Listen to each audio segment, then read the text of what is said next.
From NBC News World Headquarters in New York, this is NBC Nightly News with Brian Williams.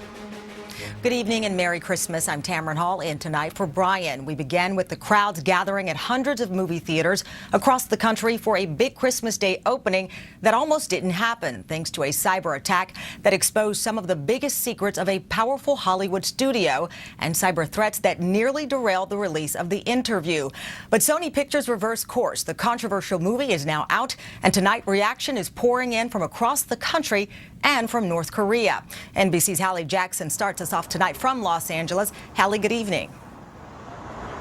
Good evening, Tamron. The Interview is now out on its originally planned release date, the 25th, but not at big theaters, which worried about threats. Today, though, no security problems have been reported at smaller cinemas like this one, where some folks say they're not just here to see this movie, they're here to send a message.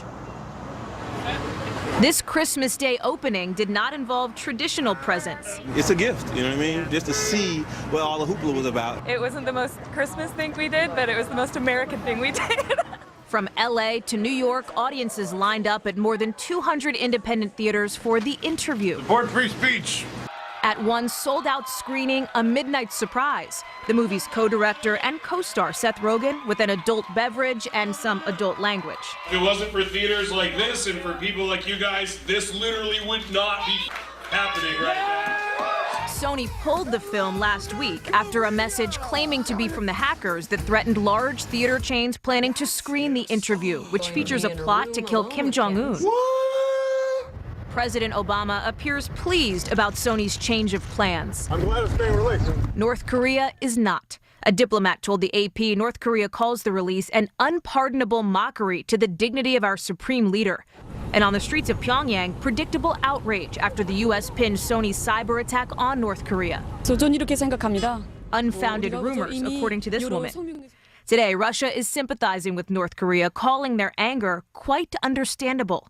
Here at home, those who watched the movie are unapologetic. Sorry, North Korea, but not sorry, says one of hundreds of Instagram posts from people who streamed The Interview online. It's sort of transcended what it is, and it's become something of an event. I don't think it's going to help Sony make its money back by any means, but it will certainly be widely seen. We got The Interview! A film greenlit for its punchlines. It was hilarious, in a stupid way. Can't stop making headlines. The movie industry is watching to see if The Interview will be a game changer since it's available both in theaters and online at the same time. That almost never happens. But it's too early to tell whether this is a one-time thing or whether it could set a new standard for Hollywood. Tamron? All right, Hallie Jackson, thank you so much.